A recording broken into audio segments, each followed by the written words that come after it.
تكتري قرآن أبدا لوا قرآن نور حياة القرآن. السلام عليكم.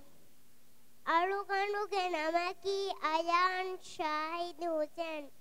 අරුගණු කියාදැ මියොලනී රෑවර මා කුරී පෙන්